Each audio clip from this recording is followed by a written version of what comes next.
Hello everyone, how are we doing? How are you on this fine Sunday evening?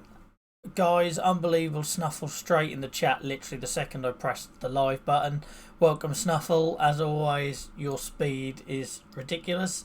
And and welcome back Selby, good to see you. Yeah, sorry about the ads mate, I'm guessing your subscription ran out. So yeah, it's unfortunately one of the perks of subbing on the channel. But thanks for coming back, guys. Much appreciated. So tonight, let me just get some little background music going. She ain't got to hear purely my mouth. How have you been, guys? How's your weekend gone? I must admit, I didn't know how well I was going to make this one because about 2 hours ago I was fully absorbed into the final day of the Premier League season, drinking beer, and I half expected to be asleep by this point, but I'm here. Hi Lou, how's it going? Welcome back. How's your weekend been, my man? So tonight, guys, Chronic Pain Club, as always. Very unscripted one, this one, but I think by design. There are some that I put quite a bit of planning into. And just like, especially like the mental health ones, I have to be prepared for anything like trigger warnings and stuff like that. But tonight it is a very unscripted one because I think it is just one of those ones where conversation always flows when you talk about the unpredictability or the fluctuations of chronic illness and invisible disability, and in my case arthritis. So it's not going to be a very strict format tonight. Clues in the title, just chat and stream, until I am brave enough to change over to the chat show category, which I don't feel professional enough to yet. But I tell you, last week's Chronic Pain Club discussion with Dr. Ashley Perkins definitely felt more chat show than just chat, and so we're getting there. We're getting to that level. But for now, this one's just chat and stream. So for anyone who's new here, completely safe space. I'm an arthritis and psoriasis advocate. I spend a lot of time raising awareness of those conditions, along with mental health and male mental health, and being a parent and being a dad with disability and all those sort of things. And essentially what we do here on a Sunday night, it's a place to discuss them topics. For you guys to ask questions in chat, for you guys to share your experiences in chat, for you to meet like-minded people that you can get support from amongst all the traditional routes, such as, you know, medical help and everything else. And we have a growing Discord server, which the link is there in chat, where we basically pick up the conversation throughout the week, and that's growing, so that conversation is happening more and more. We also talk about lots of off-topic stuff as well. But the idea of me doing this on Twitch, there's lots of people on Instagram, there's lots of people on Twitter, there's lots of people doing all sorts of wonderful things, but there isn't that many people talking about chronic illness and invisible illness and arthritis in particular on Twitch. So we are here to basically create a space for that conversation to happen on Twitch, you know, and we also wrap all these videos up and they go onto our YouTube channel as well. For those I've had a few questions about why we don't do this sort of thing on YouTube. Long story short, if you're a Twitch affiliate like I am now, I'm not allowed to live stream on the same place at the same time live. I can upload all these videos onto YouTube the minute I end the stream, but I can't multi-stream. It goes against the terms and conditions. So for those people that drop me messages asking, am I going to do this on YouTube? For now, the recordings and the highlights and the clips will go over to YouTube for your viewing pleasure. But I'd have to do one or the other. Twitch doesn't allow me, unfortunately, which is mad in 2022, to stream in the same place twice. So yeah, that's where you can find our content. If you'd like to know more about where you can find all the various bits and pieces that I do and this community does, you can find all the link there, and my social links will have all of it. You'll see there's sections for social, there's sections for content. So if you like reading, there's a place you can find articles. If you like podcasts, there's a place you can find podcasts. And as this channel grows, and it's continuing to at a brilliantly rapid and slightly scary rate, especially the viewing figures, we get a lot more viewers than we have followers, which is just mind-blowing. The idea is that every Sunday night we'd like to get to a point where we have a guest. It isn't just me talking. So last week we had Dr. Ashley Perkins talking about mental health. And if you haven't seen that already, please go and look on the video section of the Twitch channel. There's a highlight clip I've done, which just shows the interview, which will essentially be the podcast that'll be coming out this next week. Or you can watch the entire stream as well. But just remember, Twitch only keeps videos for 2 weeks, which is why then we chuck everything onto YouTube. So if you miss it, you can always find it on YouTube. And for those of you that have gone over and subscribed over there, I really appreciate it. Thank you ever so much. It helps massively. So yeah, how's everyone been? How's your weekend? Parkinson can do one. Michael and disease. Sorry if that's the latter, Lou. But yeah, so however, how's everyone else been? Snuffle, how you been? Selby, how you been? Have you actually stopped working for once this weekend, Selby, since you seem to have about 8 jobs? So yeah, tonight we'll be talking about the fluctuations. Obviously, what normally happens, I start off sharing a bit of my personal journey, but the idea is to get you guys talking and you guys sharing, and then I feed off that. So it's not about me. Obviously, I'm the one in front of the camera, I'm the one with the microphone, so I do have to get the ball rolling, but I very much want it to be led by you. And the idea is, guys, the more people we get dropping in, as we've seen in recent weeks with lots of double figure streams, which is just mad considering how niche what we talk about is, it will inevitably just snowball, as we've seen in recent weeks. Sorry, Lou, I missed your joke. Like I say, I have had a couple of jars this afternoon watching the football, so I'm not likely to be as sharp as I probably should be. And also, chat's always slightly behind from me, so like you guys will see it live, but I might not always read it live or whatever. And if you get a lot of messages, sometimes I can be a bit behind the curve, so apologies. Sorry to hear that, Selby. It's probably from suspicious activity since you've sort of gifted so much to the channel. I imagine your bank's getting quite concerned about who this Joel versus Arthritis is, but thank you as always. Your support has been amazing and it's helping us to do this on a bigger and more regular scale as well. Not a problem, Selby. Like I said to all you guys, you don't have to, if you want the emotes and you want the ad-free viewing and you want to support the channel financially, then subscribing is absolutely the way to do that. And don't forget that you can do it for free if you have a Amazon Prime account. You get 1 free sub per month to any streamer of your choice. It doesn't have to be me, just give it to someone to support someone doing good work out there. But just you guys watching or loitering or having me running in the background while you do other things, all of my Twitch viewing is done whilst I'm playing computer games. And I know that because that's what I do. This afternoon I had Football Manager running Twitch on another tab. So I don't expect, you know, for those of you that want to really jump into the conversation and contribute and get something from it, obviously like anything, you get out what you put in and that's fantastic. But for those of you that are doing other things and just want to have us run in the background, it helps massively. Like I say, Twitch is known for not being too helpful for brand new streamers. You know, once you're sitting there on 1,000 followers and everything, you get shown to people and it snowballs. But Twitch isn't the most welcoming place for brand new streamers, particularly those of us that are doing something very niche. You know, it's probably different if I'm sitting there playing Minecraft or Call of Duty, but we're talking about real life, real important subject matters here, heavy stuff, and it's going to take a while for that momentum to build. So just you guys being here means everything. Who have I got to catch up on? Sorry, I'm just catching up on messages. Got your number 1 back. Yeah, Snuffle and welcome, Malakaf. How's it going? I'm trying to jump ahead in the chat. But yeah, so basically the number 1 badge, when you subscribe, like I say, the first 10 subscribers get that on the channel.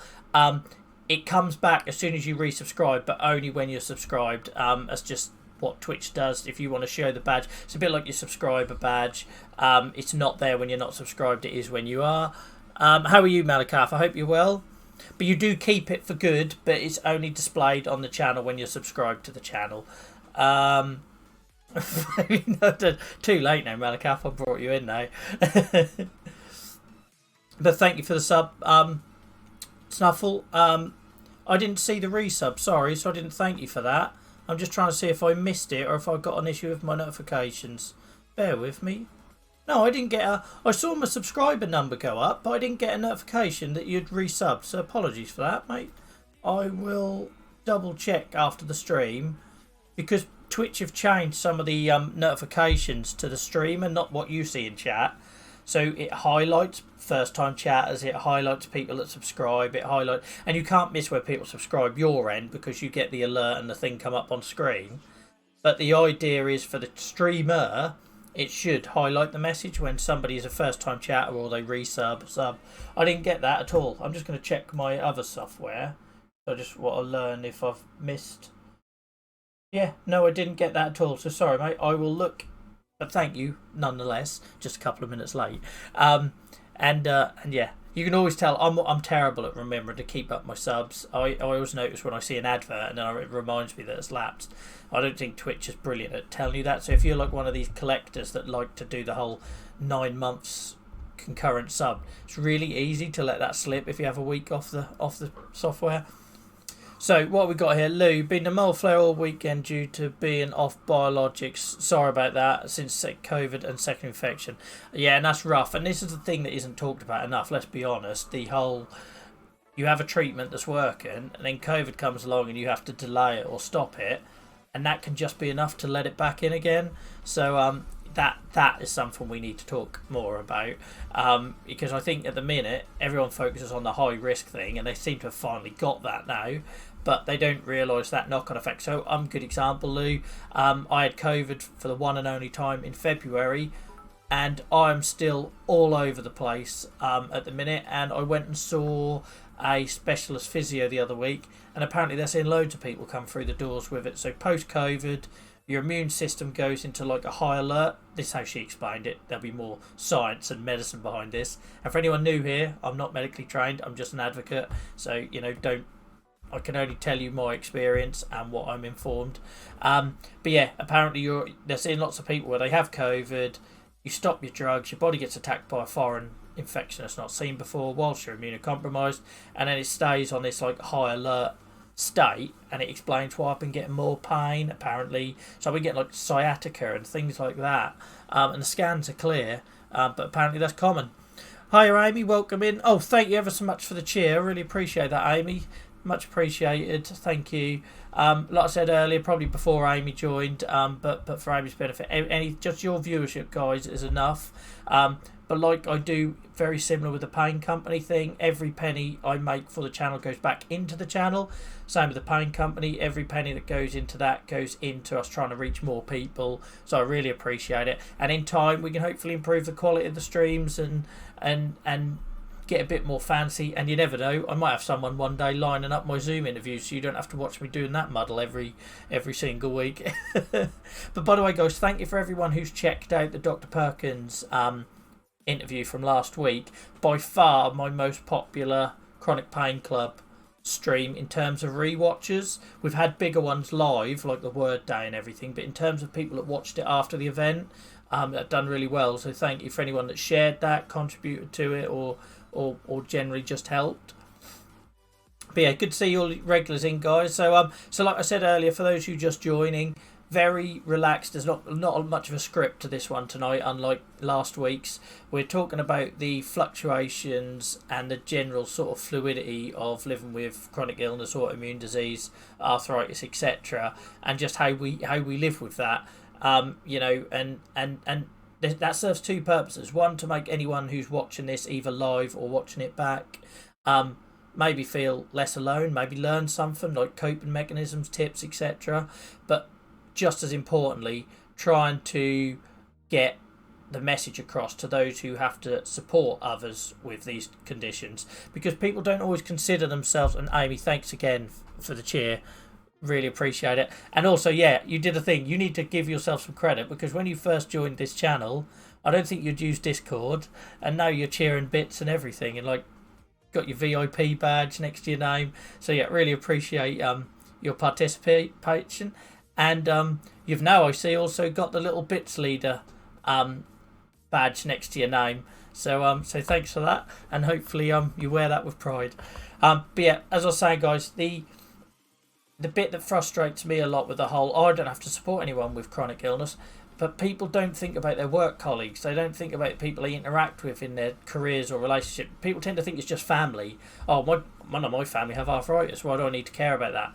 Until that colleague at work suddenly has a flare, and it's like me in my current workplace. I joined as a running, rugby playing, generally fit and healthy person, who'd come off the back of a flare about 4 years before and dropped 5 stone, gone from being a bit sort of squishy round the sides to being pretty lean and the fittest I'd ever been really since in my early 20s, and that was great for 4 years, and then my arthritis come back, and nobody around me was prepared for that. Like, my family has been there before, they still grieve, and they still, sometimes it'll feel like you're getting a bit of a hard time, but it's only because they care and love you and frustrated as much as you are that things have gone back that way. But yeah, I'd like to know, speak to your guys, get your experiences about the workplace and everything, and people outside of that immediate sort of, blood and family and relationships, because it amazes me how many people interact with our conditions, but they don't think they need to know anything of it because they don't consider that, like that person in the office that suddenly has psoriasis and is treated like a leper because they're shedding their skin, and it's that sort of stuff. So I'd like to get into a little bit tonight, and just anything you guys want to contribute, then we might take it slightly off subject. Like I say, at the end of the day, guys, this whole Chronic Pain Club stream every week is yours. I'll present a topic, but I really want it to go off on the tangents that you guys want it to go off on, and whichever you get the most value from. So how do you guys, just for some of you that are in the chat, because I know a couple of you in the chat have definitely got similar conditions, what do you change when you flare compared to when you remiss? I'm not necessarily talking about pacing, but I mean in terms of how do you communicate that to those around you, that you don't need so much help, or you need more help, or we've talked on here about before the whole, don't suggest a solution, but ask me what I need, and that's I need to put that on a t-shirt because I feel like I say that in every talk I ever give, but it's true. So what sort of things do you guys do that align with the fluidity of your condition and the associated guilt that comes from being looked up? Yeah, totally, Lou, totally. Yeah, that for me is good example. Let's take today, Lou. If I'll use my personal circumstance, I've been perfectly healthy today, and unlike earlier in the week, which you talked about on stream, my mental health hasn't been brilliant recently, and it's one of the reasons I'm forcing myself to keep streaming, because otherwise I know what I'm like when my depression, anxiety associated with flares kicks in. I tend to go inward and just shut the world out, and clearly that's not helpful. So doing these streams as part of my recovery, and just tonight, I know my wife has got some coursework to do. She's putting my son to bed like she always does on a Sunday, and I do him on a Monday. We sort of rotate around the stream schedule and everything. But literally the last hour, 6 till 7, my head was trying to come up with every reason not to do it. And you're bang on, Lou, it's that guilt thing. Because I know earlier this week I wasn't well, and I had to lean on her heavily for whether it was childcare, housework, just because I couldn't cope, both physically and mentally. I'm not ashamed to admit that. So she's like doing my drug runs at the minute because the pharmacy's an absolute shambles, and it just freaks me out at the minute when I go in there. I've waited 3 weeks for my drugs in the first place, and then I go in there and it's heaving, and it's just stuff I maybe don't need to see at the minute while I'm gradually rebuilding myself after the last 2 years. But that guilt was fueling that. I almost cancelled tonight because I felt guilty. I felt like I should put my son to bed and she should be able to put her feet up and all this sort of thing. So then I end up doing things like saying, I'll get a takeaway after the stream, because you feel like you've got to, balance the scales a little bit. But a lot of that we put on ourselves, don't we? I don't get the impression that much comes from my family. It's more in my head that I'm putting it on me. Amy, luckily I've not experienced a flare whilst working because I've been in remission for a while, but sometimes my ankle's rubbish, so I have to walk a bit slow and take my time. I just say to people, oh, my ankle's gone, give me a minute. Yeah, and it can be really awkward if you've not had to explain it. So I think we've talked before, you and I, Amy, but I had my first real big remission right when I went to uni. So for about 3 or 4 years, I didn't mention it because I didn't need to. What was the point? But the trouble is then when you have a little, even it doesn't even have to be a flare, it can just be, so mine, I used to have a knee that would give way and make me look a bit stupid. But if you've given no context and you've not explained anything, it's really hard then to have that conversation, isn't it? So you end up joking it off, which then waters down the situation. and then a couple of years down the line, or wherever your next big flare is, people think you're like really light-hearted and don't realise how much it's like ruined your life. So I've definitely had that experience. I don't know about you guys, where I've been jovial in those little blips, which has actually then probably made my life harder when I've had the major flares, for people to really sit up and listen that I'm struggling. Lou, if it's really bad, I have to hide away so the kids. Yeah, have to be visible. Comes out, walks through. Yeah, and that hiding away, Lou, I had my first proper experience of that as a dad last week. I think I did put it on my socials. It was last Monday, so not this Monday. Was it this Monday gone, or the week before? Anyway, I can't remember. There was no hiding my pain, and I had to get the walking stick out for the first time in probably a year. And my wife had to go to work. I had to get Dylan to nursery, and he could see. It was just no. Normally, I can hide it, get him to nursery, and then cry in the car on the way home. Anyone thinks that's being dramatic? It's not. That's fact, and others in chat will know that feeling of you put on the face to get through what you need to get through. And then your car is the best place to let it go, especially if you chuck some music on. But there was no hiding it for me that Monday, and it was so sad. Like I said, I'm not going to go too far because I found it quite upsetting. But if you look back on my socials, you'll see what I was on about. But long story short, I couldn't hide it from my son. Then he starts crying, telling me he's sad, telling me he doesn't want to leave me or doesn't. And he always wants to go to nursery. He loves nursery. But it's just crazy how they can pick up on that. So Lou, I completely relate to that. And sometimes we can't do the brave face thing. One thing I would say is, though, for a 3-year-old, mine's the most empathetic little thing ever. And I'm pretty sure it's because of me not hiding that stuff. Sometimes I don't hide my injections. I take my injections in front of him. And he'll come up afterwards and rub my leg where I inject and say, "You had your medicine, Daddy, it makes you better," and all this sort of thing. But the being visible with the sticks and that, I still struggle with that. I was on crutches for most of my childhood. I was in a wheelchair through my teenage years. I missed most of year 9 because I was completely immobile. And yet still, as an adult, if I, don't have the dog now, but when I used to have to take the dog with a stick or whatever, I was so self-conscious of it. And then I'd feel guilty about that. I'd feel guilty about other things. And I'd feel guilty about feeling guilty. And it kind of just fuels that whole low mood, which I now find myself in now.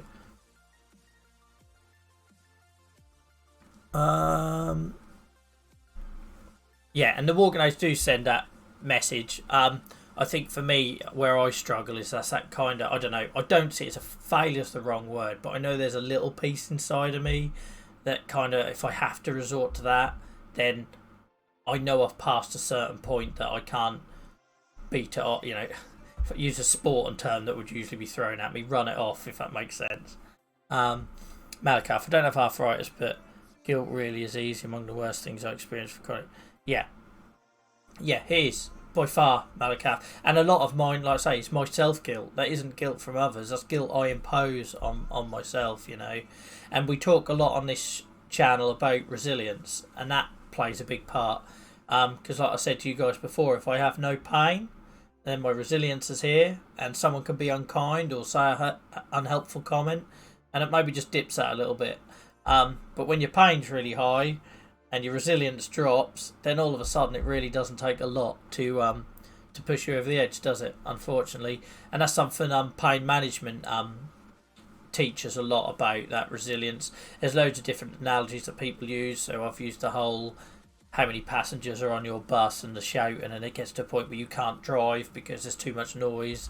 And yeah, it is hard. Snuffle, that's music to my ears. That's why I'm here, I'm just providing the stage, and then you guys have to fill it, and that is exactly why I'm here. So thank you. That sort of comment is exactly, that's just the reassurance I need that what we're doing here serves that purpose. And like I say, this is only going to grow, guys. At the minute, there's maybe 9-10 of you guys regulars that keep coming back and having these conversations. But just think what that looks like if each couple of weeks we get a new person comes in and shares their experience, another person that comes in and shares their experience. Before you know, I don't really know how I'm going to keep up with chat, because I'd probably go into too much depth with it now. But if we get to that point where that's absolutely flying, then we know we're reaching people, and like anything, it's a snowball thing, you know. Like I said before, the difficulty with Twitch, it's really hard to get new followers when you're not online. It's not like Twitter or Instagram where you might look at your phone in the morning, oh, a couple new followers. That doesn't tend to happen on Twitch. People tend to have to experience you live to then get that through, you know. So and whilst I remember it, we did have follow up whilst we were offline. Techie Mr. B. So I don't know if you're lurking around or if you watch this back. Thank you so much for your follow. It helps massively. It really does help the channel. It supports the channel. It tells Twitch what we're doing here is valued, and that can only be a good thing. Snuffle. Oh yeah, I finally got that notification. Do something from my... What's weird is obviously I got the little ping in my ears that you'd resubbed, but you'd resubbed long before that because I saw the subscriber number go up. So yeah, I don't know what that's about, but thank you. I'll have a look at my alerts after this to make sure, because for a small channel like ourselves, the most important thing is that I acknowledge and thank people who support, and I don't want to miss any, you know. And obviously Amy's cheering earlier stood out really easily in chat for me, and because I've got some alerts that I should hear as well to notify me to it. So yes, I don't know why I didn't get that, but I really appreciate it. But it's not just you subscribing for 3 months, which is massive, since we could only accept subscriptions from February onwards, and I was ill for most of that with COVID. It's the fact that you're jumping straight in on chat and saying hello to people and getting the conversation going. Because what I do now compared to what I was doing January, February is no different. It's just that you guys make it a much more welcoming and entertaining place by filling chat, you know, and I couldn't do that myself before. So thank you guys, I really appreciate it. So yeah, so the whole touching upon the work thing and that, the reason I mention that is it's because it's one that comes up a lot with the psoriasis work I do. So it literally every focus group, project, talk, meeting, that whole, you know, people know about the whole not to wear black, which is why you see me wear a lot of black, because I try to embrace it. Like a lot of people will say to me, oh, you've succeeded because you must be on top of it because you grow a beard with psoriasis, and that would make me have loads of skin issues. It doesn't. My chin is probably my worst area for psoriasis, but I grow a beard just because I want people to, one, I've got no hair, you need something to style, let's be honest. But joking aside, it's that kind of, you could say, well, no, with the right care, prep, treatment, education, everything else, knowing what your triggers are, you can do these things. And but that one always springs to mind because, like, the whole black t-shirt thing shocks people, you know. And every now and then I'll do a social media post that really exaggerates it and shows it. But coming back to the work topic again, you see, for a lot of people, their worst experience with psoriasis is like when you suddenly have to go to work, and if it's really bad, like thankfully my psoriasis has never been to a point where I properly shred. I have lots of patches, and I get palmoplantar pustulosis, which is a horrible blister thing with my hands and feet. But thankfully I'm not the type of person where you're going to see where I've sat, that sort of thing. But for some people, that's their first real social experience with psoriasis, and that's horrendous. So when I talk about people saying, oh, I have nothing to do with these conditions, but then they find themselves having to support somebody at work or work with somebody at work, then for a lot of people that's their first touch point with chronic illnesses or autoimmune diseases. So so that's an area I'm sort of particularly aware of this year and trying to talk about a little bit more. There's a huge emphasis now on transition to adult services and a focus on getting young people into work and supporting them, which is awesome to see. Yeah, it does. And we talked a lot about on the Word Day stream, didn't we, Amy, about how we really seem to have done a lot of work with the kids side and that transition bit. I think the one real big gap we've got for people like you and I with JIA and everything is the adult who's carrying that baggage around. So it took me becoming a parent to realise I had trauma, I suppose is the best word, from spending months in hospital as a kid, you know, until I heard a baby cry and I heard my son crying every night. Didn't realise that was a big issue. So I think it's great what's gone on at younger ages and into that transitional phase. I still think there's a lot to be done there. I'm still hearing far too many talk about that weirdness from when it goes to your everything said to your parents and through you to you suddenly having to make decisions. I think we need to make it more of a joint decision making process as early as we can. Um, but yeah, the real big gap now, I think, is adults who have had childhood disability, chronic illness, and then in the middle of adulthood, you start getting new issues. Or, we talked, I think it was the other week, about saying how JIA can evolve up until your mid 40s, mid 40s. So you can get new bolt on things. And I'm having issues with my cholesterol, and I've always had issues with my liver, and I'm now getting issues with my eyes and inflammation in my throat. And I'm told that's all goes back to my core underlying condition. But it's really hard to access support as an adult when you've been diagnosed decades ago and these new things start layering on. Because my experience the last 2 years has been, well, rheumatology, we've done our job. We gave you a label. We give you biologics, which thousands of people would kill for. So what you're complaining? That isn't their exact words, but you know what I mean. But the trouble is, rheumatology are seen as like, job done, mate. That's kind of their bit complete. So then you go off in all these directions with dermatology, neurology, gastro, and all these other, and it's really hard to get the support. So yeah, that is an area, and I know there's lots of talk going on at the minute of people talking about setting things up, and I'm literally getting asked about it all the while, and I've thought about it myself, and I think I probably have enough projects on the go at the minute. But there are conversations about that, but it does need someone to specialise in it, I think, to say, right, this a bit like anyone who's worked with, is it Bright Futures? I've done a couple of bits with them who deal with the real specific issue of kids with chronic illness and disability whose education is impacted. Like, that was brilliant, because for me that was a real big issue. I just missed a whole year 9 and nobody really gave a shit. It wasn't until I think I got pretty much 3/4 of the way through year 9 not being in before they sorted me out a home tutor, and it just wasn't and then I went into year 10 completely overwhelmed because I basically lost a year of school, and my birthday's in late August as well, so my mates are all like turning 16 just as I've turned 15, and that was like a real big issue. So when you get those charities and organisations like Bright Futures who specify, like, zone in just on that real specific issue, I really do think something's needed for adults. Adults that, I don't know even how you would label it in a snappy way, but that we talked about it on the Word Day stream, didn't we? But that whole, you've lived with something for decades, but like I bang on about all the while on here, your condition might not change, but your journey with it changes. And a good example of that, when I was a kid with rashes and arthritis, all I really cared about was what I looked like and could I play football with my mates. Then you get to uni and all you really care about is can I have a level playing field and can I attend my lectures, and in my case, how can I be attractive to the opposite sex, like most people are thinking about it when they're 18. And then suddenly you're into your mid-20s and your journey, there's another priority. And then now at 37, all I care about is the impact on my family and my son and what I can do with my family. So that's the bit where I think a lot of people sort of fail. They see the diagnosis and, like I say, tick box, job done, mate. And they don't consider that the patient's priorities, experience, journey changes, even if the condition doesn't. But, like I say, in the state of JIA, unfortunately the condition changes as well. So then you get a double whammy.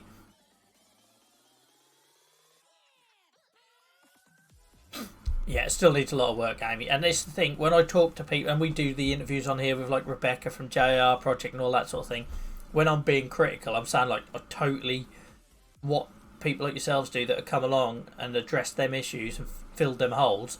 Extremely grateful, but I don't think we're anywhere near a position where we can sit back and say, yep, all done. You've fixed it. And I don't think we ever will. And I think if we ever got to that point, then we're not looking hard enough, personally, at the issues. Yep, I was the same, Amy. I was stubborn as a teenager. I didn't want help. I didn't want it to be judged. I didn't want anyone saying you did well considering. So I probably didn't ask for as much help as I probably could have had. I'm happy to accept that as well. Same from at the uni. They chuck a load of gear at you, like computers and mini disc recorders and dictaphones. But that probably wasn't the real help I needed. The real help I probably needed was longer time to do my assignments, easy access to the lecture halls without standing out like a sore thumb, that sort of stuff. I felt very much that attitude, Snaffle. I think that was when I said about the whole rheumatology's done their bit, and if you have comorbidities, wasn't it? I think that's when that came in. Correct me if I'm wrong, but yeah, that's been a huge issue for me. Well, the example I continue to give, and I continue to give whenever I speak to pharmaceutical companies as part of focus groups and that, is the psoriasis element. I had rashes from a teenager. I didn't get a psoriasis subtype diagnosis until my late 20s, early 30s. And still to this day, I've seen 2 dermatologists. One was the initial diagnosis, which was 5 minutes, and they handed me an overcopied A4 piece of paper that told me some facts about psoriasis. Brilliant. I could barely read it. And then another time, because I moaned and complained to my rheumatologist, they got a dermatologist to come along to my next routine appointment, which was a year later, and surprise, surprise, I only had like 2 rashes on my body, and it was all a bit of a waste of time. Which is why I talk a lot about medical support with long-term health conditions being a two-way thing, because there's no point a doctor just saying, okay, I'll see you in 6 months, I'll see you in a year. There should be an element for a patient to say, you need to see me now because this bit is bad, and you will see what it's like for 50% of the time that you happen to not see when I come to one of your appointments, if that makes sense. Yeah, brain fog. Brain fog's just a general issue, Snuffle, for chronic illness that isn't talked about enough. And when you do talk about it, I always get the impression it's kind of bundled into that same box with fibro and all those other things that the general public want to kind of dismiss. I'd experienced a bit of fatigue as a child, but I'd never experienced full-blown fatigue and brain fog until 2 years ago, and it's crippling. Well, you guys saw me the other week on stream where I literally couldn't remember what I said 2 minutes ago. It is debilitating. Amy, for my first degree, I didn't push much for help at all. Disability help. Look back, I should have, because I was entitled to it. Yeah, and that definitely, I find, Amy, that changes with age. When I was younger, I didn't want to ask for nothing. I didn't want to show myself up. I remember my parents got me a blue badge. It was an orange badge back then. That's how old I am. And I was really embarrassed by it. But it was a bloody wheelchair. Of course my parents needed it, because if they wanted to take me anywhere, they had to get a wheelchair out and push me around. But I was like really embarrassed. I didn't feel like I was entitled to it. And then as you get older, I find I've gone the other way, where I'm angry about the stuff I can't get access to. But, that's what I talk about, the patient journey changes. And I was involved in a project recently, literally happens 4 times a year, where some organisation wants to map the patient journey. It's really frustrating because the same issues present. They think they can get a page of, a virtual whiteboard or whatever, and say, oh, this is what a typical patient journey looks like. And you can't. It would literally be sheets and sheets of paper to put all the different directions and permutations and things that things go down. It's not this like magic thing where, oh, symptoms, diagnosis, treatment, find one that works, they live happily ever after. But I guarantee you that's what 90% of the patient journeys I've first seen look like. And then you have to try and inform these organisations and companies that that's not the priority, and you've got that wrong, and what you think we're worried about, we're not. Yeah, I can't go into specifics because as part of the contract you're not allowed to say what you discussed, and some of it is obviously because pharmaceutical companies are developing new products, and there are some really exciting ones coming, by the way. Some of them though worry me because it just feels like areas we don't need, things we don't need. But yeah, one day I'll be able to talk to you all about those things and share those conversations in a bit more detail. But it is that kind of, oh, we think it looks like this, and then you literally have to rip it up and say, no, it looks like this. But that's just my experience. Speak to somebody else, they'll tell you something different. Yeah, on that one of what you're entitled to, Amy, as well. The other thing, guys, if you are in work, especially if you're in the UK, other countries will have similar equivalents. I'm 37 years old, and last year was the first time I come across access for work. Up until then, I'd speak to my employer and they'd buy me a riser desk, or I've got a particular like hand shoe mouse I use and keyboard I use. But then I got really sick the first year of COVID, so what was that, 2 years ago? And yeah, we we basically, I don't know what I got entitled to, and it was occupational therapy. Oc Health told me that these things existed, and they were brilliant, And the good thing about access to work, you'd have to be a very brave employer to go against what they say. So if they provide a list saying you need this, we recommend it. They're all recommendations, and they get reimbursed up to a certain amount. They don't get the full amount back, so it is a cost to your employer. But you'd have to be a very brave employer to say no, because if anything happened down the line, it's not going to look, with the whole Equality Act and everything, like they really supported you and made reasonable adjustments if they didn't go down that route. So yeah, if you are in work and you feel like you could need more help, and in the UK, access to work is called, and you don't ask your employer to do that, you go direct. That's the beauty of it. You go direct, they give you a report, they send a copy to your employer, and you can present a copy to your employer, and then it's up to your employer to buy the kit, basically. I just had my consultants tell me that brain fog. Jesus Christ. Seriously, Snuffle? That's just mad. And the thing is, I don't think any doctor should say, like, you'll hear me, by the way, on social media, I'll step in and defend the doctors a lot, because I think on social media you'll get a lot of people just professional bash and see them as the enemy, and they're not. We've talked about this on this channel before. Having worked in the NHS, the red tape and the brick walls, that goes a lot higher. So when your consultant says they can't give you that drug, yes, it will be because of cost, but it won't be their decision. Do you know what I mean? So I'm always like the first to jump in and defend NHS workers online when you get the usual people sort of doctor bashing, and sometimes I sort of have to explain myself, because people will take like my tweets where I'm trying to raise awareness of my 700-day wait for an appointment as slagging off my medical team, and I'm not. I know the pressures they're under, but the fact is I haven't been seen for 700 days.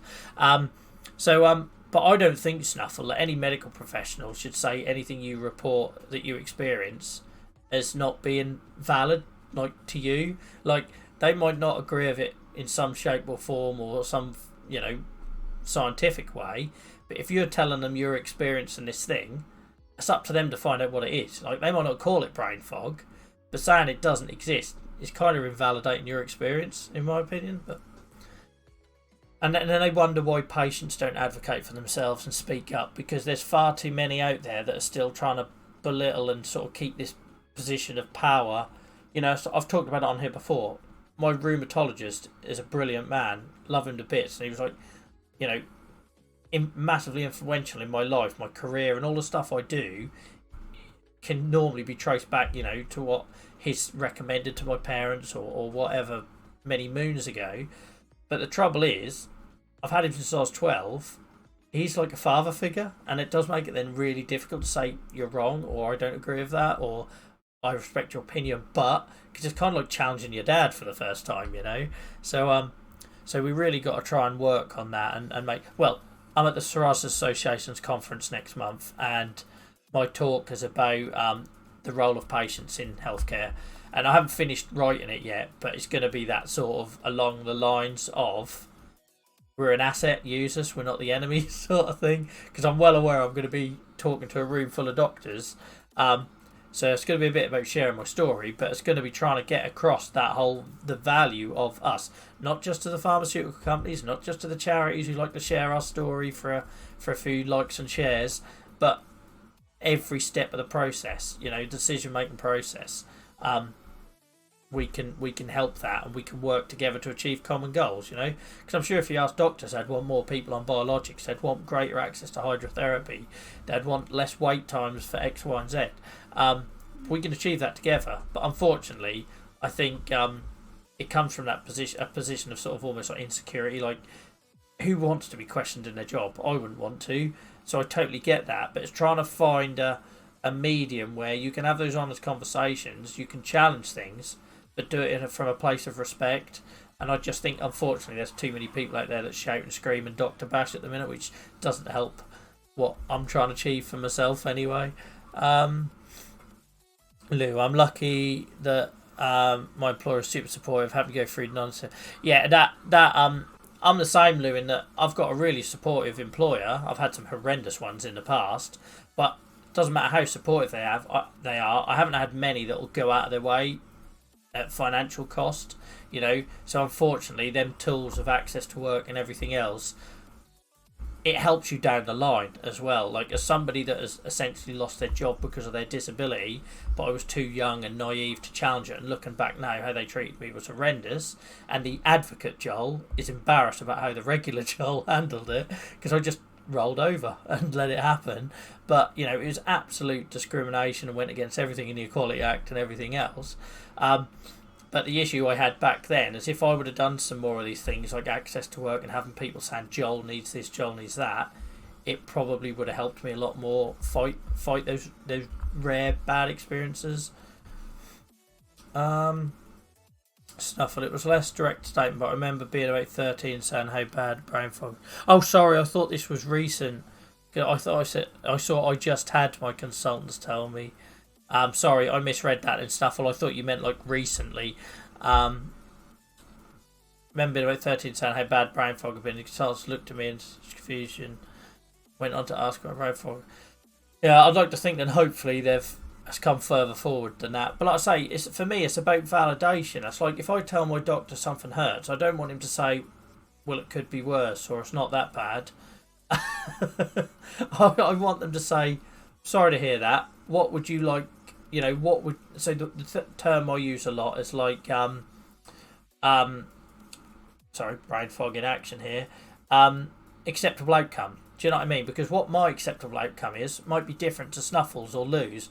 You know, so there was a long while, and this is where I talk about the journey and the fluidity of the condition, and how the patient's relationship with the condition changes as well. Because when I was in my 20s, my biggest thing was getting back out on the hockey pitch. You know, before I went and started playing rugby, I played hockey for like 10 years. Obviously wasn't the best thing for my knees, but I wanted to do it while I could, and my entire family played hockey. And in my little hometown, we got a really big hockey club for a tiny little 2,000 person town, and it was kind of what everyone done. You played hockey for Magpies, and I was like captain of a team and all this sort of thing. Mostly done it for the social side, like many young men do. But you know, I loved my sport and I was competitive. And so, if my doctor asked me back then, "What is your acceptable outcome?" it would have been back on the sport field. Don't care about long-term damage. Don't care if I spend Sundays in agony in an ice-cold bath like I regularly used to have to do. Don't care about how it impacts further life choices. I want to play sport, and that was my acceptable outcome in my 20s. Then you get to your 30s, and like I say, you become a family man, and your perspective changes and everything else. Suddenly, it becomes about, I don't really want to burn out. I need to sort of fade a bit more and make sure I'm not absolutely crippled for when my son's 16, 17 and wants to go to gigs with me or whatever. So your acceptable outcomes change. So all you ultimately need to do is for a doctor, when you're reporting these conditions, and I totally get if a doctor gets cheesed off with the amount of people that must come through their door thinking they know the solution because they Googled it. So I'll always try to not suggest what something is, because I don't want to lead them down the garden path and waste both mine and their time. But if I say something hurts, or brain fog's a problem, or fatigue's an issue, you know, I've talked about it with rashes. The last thing I want someone to do when I say, oh, I've got this rash here and it's a bit of a problem, for them to compare me to the person they last saw that was head to toe in it and say something stupid like, oh, it's not bad, or it could be worse, because that's completely invalidating what's my experience and what's important to me. And I think that's the bit that miffs me about that Snuffle, because I'm silly if you had cheers. Sorry, obviously I have to guess a lot of the time, Snuffle. Like, that's why I try not to like assume genders and things like that until I get to know people better, because all you got to go on is text. So trying to pick ages is really difficult. But yeah, so that's the bit I would argue where them sort of comments wrong. It's like, I don't believe it, or it doesn't exist, or... Because if that's how you perceive it, you might have different names for it. You might call it different things, but that's your experience, ultimately.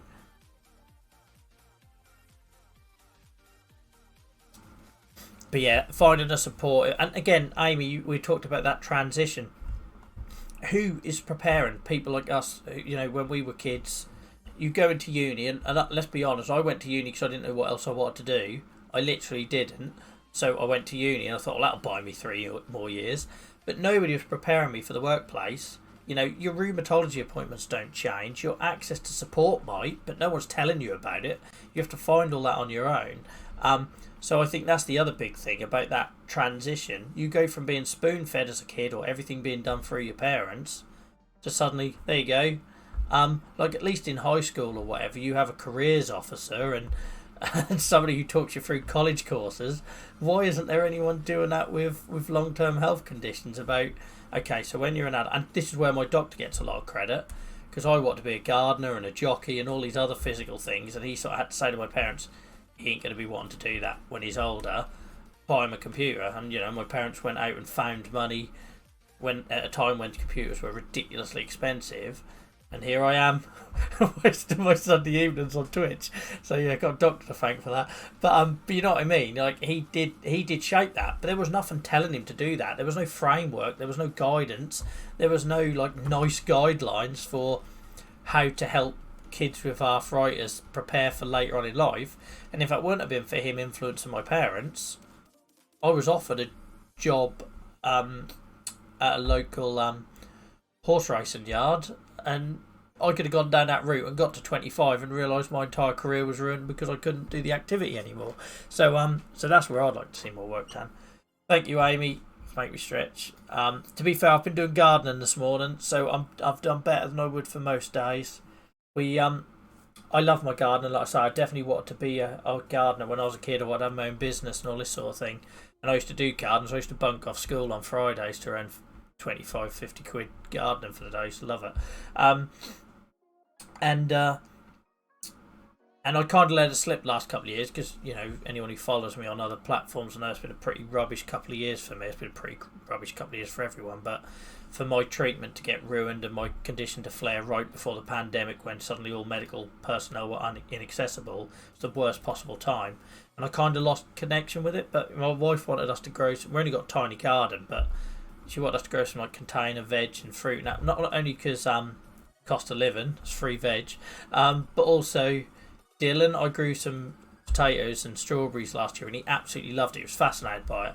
So it's meant to be like a dad activity, but it's definitely reconnected me with a bit of a hobby. And I'd encourage you guys as well, anyone who feels a bit lost like I've been the last couple of years. Obviously I found writing and I doubled down on my advocacy and found this voice that I didn't really know I had, hidden behind the thick Norfolk accent. And but I kind of didn't ever consider what I'd lost touch with because of low mood or after my pain subsided that I could have gone back. I think I was so focused on rugby and running. I can't do that, and my life fell apart and I've lost all my mates. I forgot that there was all these other things that I had to quit at the time that I can now do. Walking, photography, gardening, stuff like that. But I think it's so easy to get blinded by the big things you miss the most. Sorry, I kind of went off on one. I will catch up on chat now. Completely get you on the previous me and the advocate me. Yeah, definitely, Lou. I think, and I think that's where our experiences, they suddenly have value, because I always felt so disadvantaged by my condition until I found my voice and got my confidence and was happy to stand up for myself. Now I realised how strong those experiences had made me as a kid. Amy, there's definitely more going on now to help into work. Well, consultant OT, done a lot of work. Yeah, and that is, and for me, I just like to see it part of the package. And like I say, with all of these pharmaceutical companies I've helped recently in the last sort of 2 years, there's not been a single thing on their plan or their patient journey that talks about supporting that transition. So that's the one I've constantly banged on about. So basically my go-to line is the patient's journey is fluid, our conditions are fluid, our lives are fluid, so you can't do a one-size-fits-all, basically. Lou, I've taken on a lot. Yeah, I've seen that on Twitter, and I'd love an allotment. I don't think my family would see me though, and you guys would probably not see me turn up for streams either. But for mental health, it's brilliant. That's what I miss. So I put on Facebook, I think it was last year, Dylan got into he wanted butterflies. They'd grown to caterpillars, waiting for them to turn into butterflies at nursery, and then he was obsessed with butterflies. So I just put in a little flower bed at the bottom of the garden for wildflowers, and it now looks better than any proper flowers ornamental flowers I've tried to grow. I just absolutely love it. I've got all sorts growing there, and there's so much. We've got a family of mice living in my compost heap. It's a tiny garden, but I've got a family of mice living in my compost heap. I got blue tits nesting on the fence. It's full of bumblebees, all from just a tiny little 1.5 foot deep flower bed that I put in. And then that suddenly reminded me that how much I enjoyed just being out pottering, I suppose. You know, the old man that I am now. It used to be drinking 6 pints after a game of rugby. Now it's pottering in the garden. And yeah, now I don't. I've got containers everywhere. Like in every spare space where a bit of sun gets in, I just put containers. But it's definitely getting an expensive habit. I went to garden centre again this morning, spent over £100 on more containers and trestles and trellises. Sorry. Yeah. Sorry to hear that, Malakath. Lots don't, and I was really sympathetic for people during the pandemic. Like when I was doing all my shouting and screaming in year 1 of the pandemic about shielding, I was using the example of people that don't have access to a garden, kids that didn't have access to a garden, whose parents had to shield. It breaks my heart. Stream for hypothetical allotment. Well, Snuffle, you say that. I think I said on an earlier stream, I've got a couple of trips to do, and they're going to be big for me because let's be honest, I haven't really left this desk much the last 2 years. And I'm conscious I've put on a bit of weight. I'm not the same person I was. I was really confident. I might appear confident on here, but in person, I don't feel like I'm the same confident sort of person that I was. So those trips are going to be really good for me. Well, kill or cure. And I've started trying to venture out more. Like I've been to a gig this week, and I intentionally, you know, if you've got an opinion about it, you can keep it to yourself. But I intentionally didn't wear a mask. First time I not wore a mask. Not because I'm not aware of the risks, obviously. I've banged on about it for the last 2 years. But just trying to desensitise my little bit self, shock myself back into the old me a little bit. And but on those trips, Snuffle, I've already decided I need to do streams and rope people into being guests and do little podcast things. But that's going to be really big for me because I get embarrassed really easily. And the thought of sitting in an airport terminal or at an event and going up to a random attendee and saying, "Can I nab you for a quick interview?" You know, that is like well out of my comfort zone. That's one thing me talking to you guys. It's another thing doing it in public with passers-by watching. The anxiety sweats will be flowing, put it that way. But that's kind of like part of this plan, you know, getting out, moving more towards trying to find a bit of my old me again. I've taken on a lot the first time doing no. Oh, sorry, I've read that one. Pot growing in a garden on a balcony if you have one is awesome. Yeah, hanger baskets. You know, you can grow hanger baskets as long as you've got an external wall. That works. And that's how I started as well, Lou. Started in pot. Yeah, growing pots, not marijuana. There'll soon be someone jump on the channel, some random, if we start talking about that every time. So is my Instagram is full of it. But yeah, mine started with growing a couple of pots, hanger baskets, and I went mad from there. What gig did I go to, Amy? So I saw, well, the one I saw this week should have happened in February 2020, and that was Brian Fallon. I don't expect people to know these people. Brian Fallon's the lead singer of the Gaslight Anthem band that I absolutely love, and he'd done some solo stuff. And unfortunate for him, just as that all took off, lockdown happened. So it was a weird gig because you could clearly tell. So he literally has just announced the Gaslight Anthem reforming after like a 5-6 year hiatus. And you could tell he's kind of done with doing his soppy solo stuff now and wants to get back to... He was almost like embarrassed by it. But he was professional. As soon as he started each song, he was straight into it. But you could kind of tell. And that really, I thought that was really interesting because... last year, my first gig back, sort of after lockdown, was I went and saw Biffy Clyro at Cambridge, and they were touring an album that they'd written like 3 years before, and I found that's supposed to be really weird because I know, like, I don't play music in a band anymore, but I still do a lot of writing, and when you write something, you write it when you're in a place and in a moment. So I can't imagine what that's like if... Well, it's like me, you know, I talk a lot about how dark 2019 was for me, and then you had the whole pandemic thing. Imagine being in a band and you wrote about that moment, and now you find yourself in a really good place, but you have to open up those scars. So, yeah, it was interesting. But it was quite a funny gig because the Gaslight Anthem came about right in the middle of the whole... There was a big alternative music scene in Norwich in the early noughties, which I was proud to be a part of and played in a band. And we used to do like lots of headlines at the main venues, and then if we didn't, we always sort of got on the opportunity to support when the American touring bands come over and open. That kind of was our thing. But there was this huge alternative scene in Norwich, and what was really weird about seeing the Brian Fallon gig, it was like every other face that went past, you recognised them, but they were like 15 years, 20 years older. So that was kind of depressing. Also, like quite funny, but yeah, it did make me realise how old I am now. That last time I was in a room with some of those people and some of those performers, that I was very different to the old crippled Joel I am now. But I like to feel I'm doing more good for the world now. Let's put that positive spin on it. But yeah, it was good, and I did have a couple of moments. So I literally, Amy, I went up to get a drink, and the bar, we were in there really early. We'd gone to have a meal first, and we went in there really early. I went up the bar, and a bit like anyone who's been to football and that, you start getting the rows forming behind you, and I started feeling like elbows coming in. I had a couple of people jump the queue, which the old me would have been all elbows and tenors out at the bar from my going to football and rugby days, and I started getting a bit panicky, not because of like claustrophobia, just people. I think just because it's been that long. So the Biffy Clyro gig, we were intentionally up in the balcony, and it was quiet, and we weren't downstairs in the sort of busyness of it all. So I did have to tap out, and my wife kindly got the drinks from the bar. And there was a couple of instances sort of going to the loos, where you wouldn't think nothing of it when they're absolutely heaving towards the end of the night with drunk blokes. I struggled a little bit with that, but I done it and I enjoyed it. And when the music started, I was able to zone in and forget where I was, so that was good. So yeah, I've got a few coming up now. So I've got Download next month just for the day. Again, Biffy Clyro playing on the Sunday. A little bit obsessed. That'll be good. Rise Against Her on that bill, and Korn, and a couple of other bands I used to love back in these fresher face days I talk about.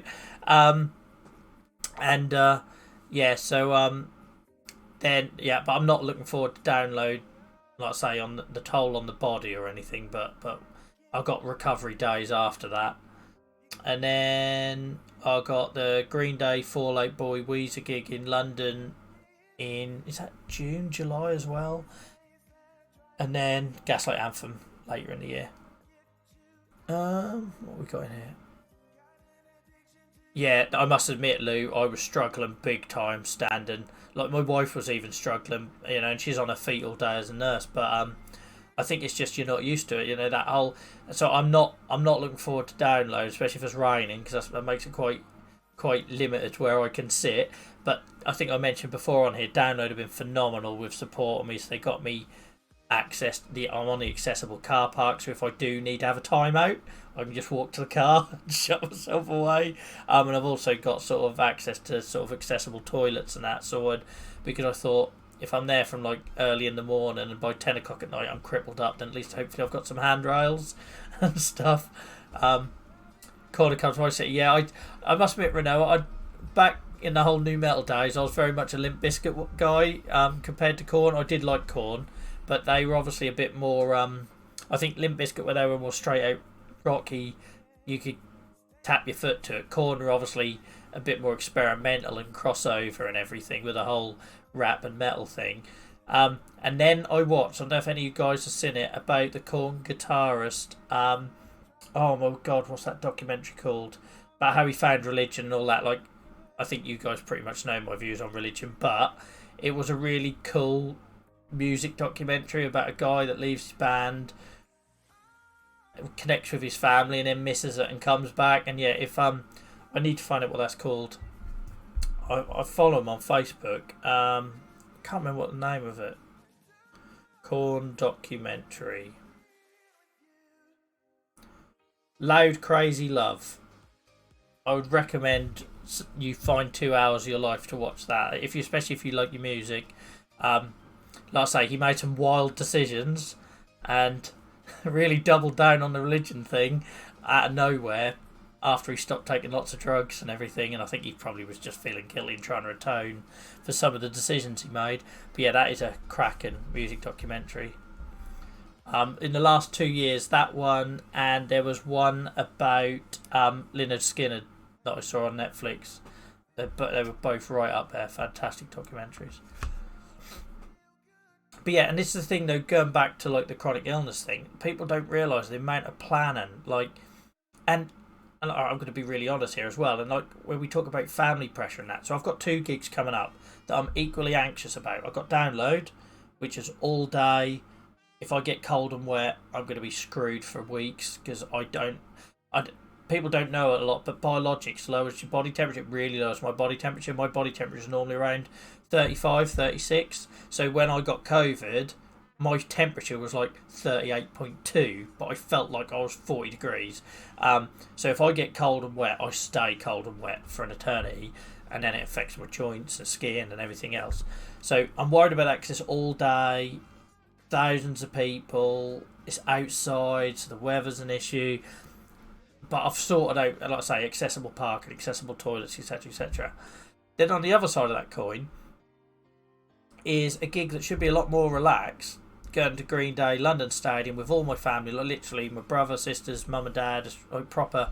We hadn't done a proper family gig for years, and you'd think that'd be more supportive and a more relaxed environment, but it's not, because I find though that side of my support network a lot harder to be open and honest with, if that makes sense.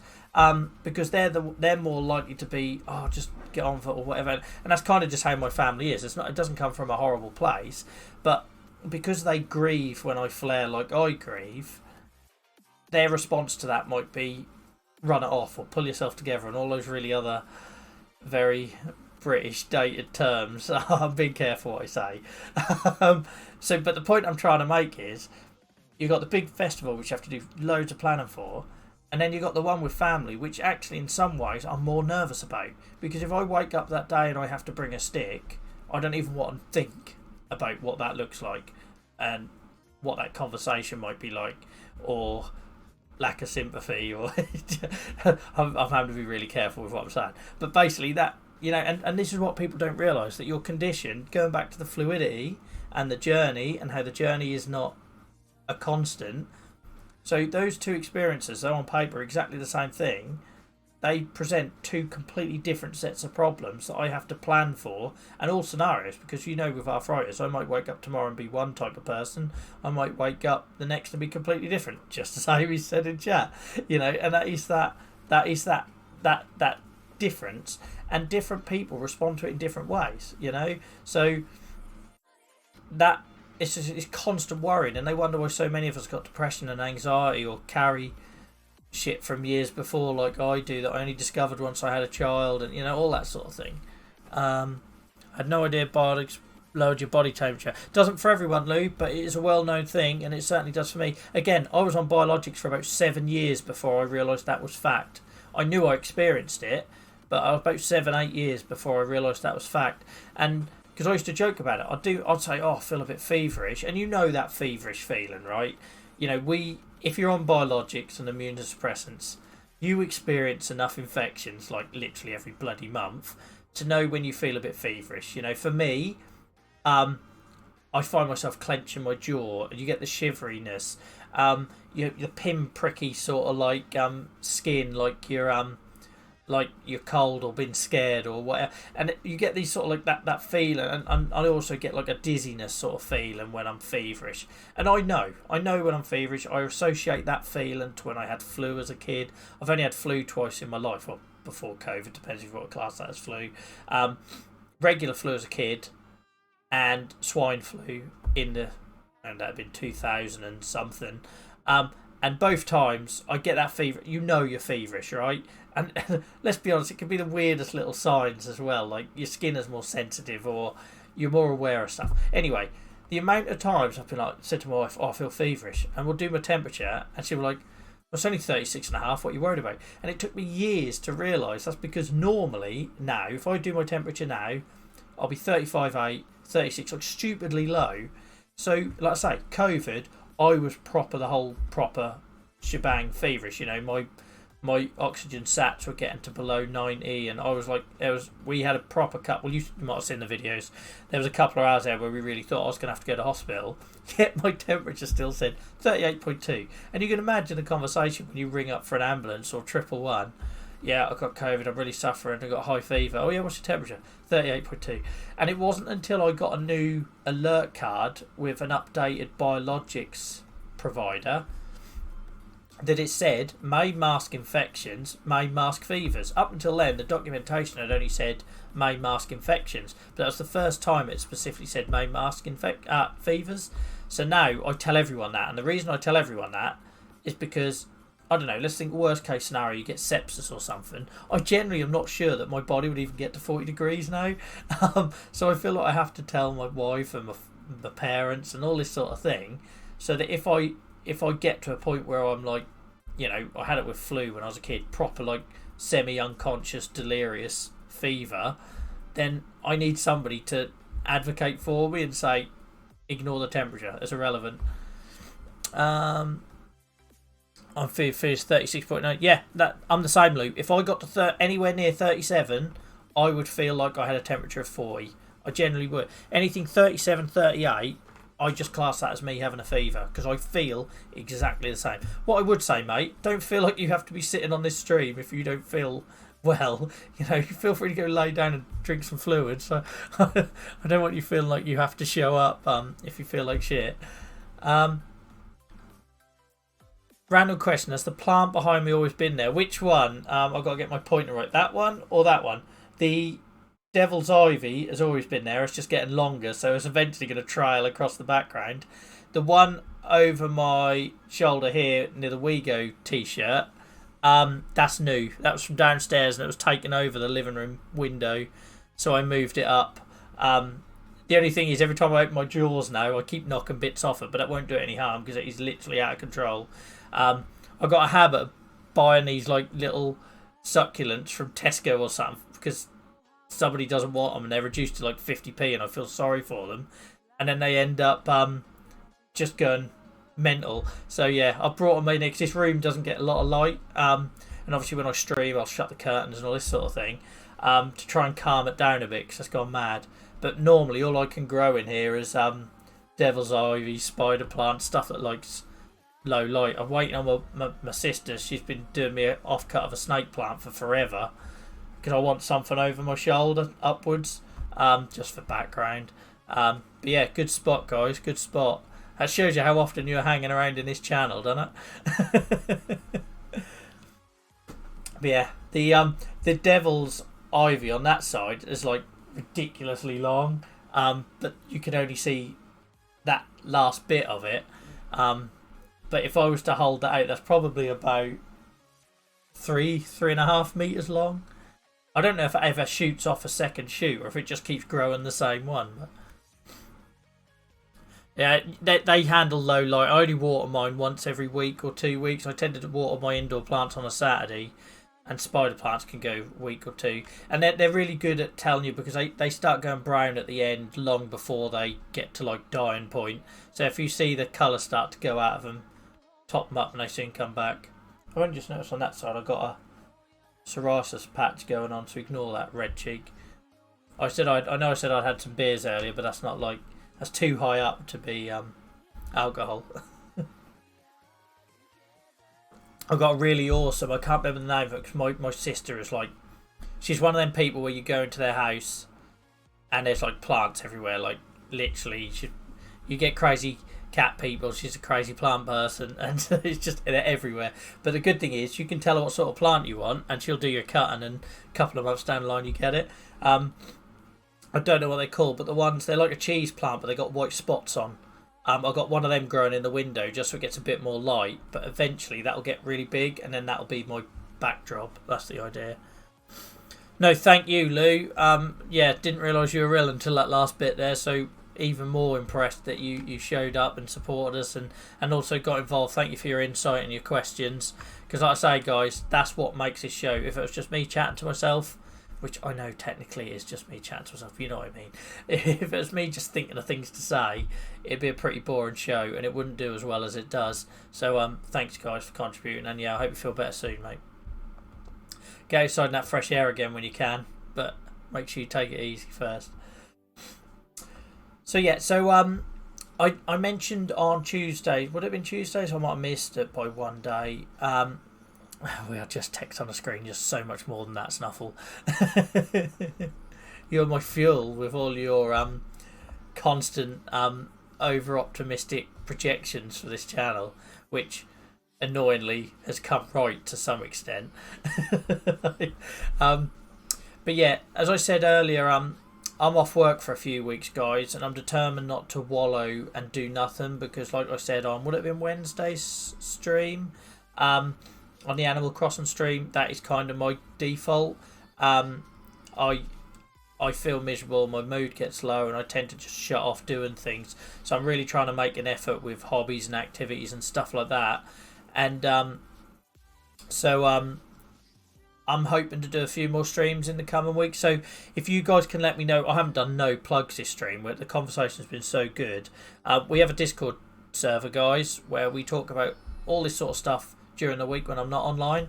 But we also talk about lots of other stuff as well, hobbies and interests and stupid stuff. And it's just meant to be a format for the community to stay in connection when I'm not online.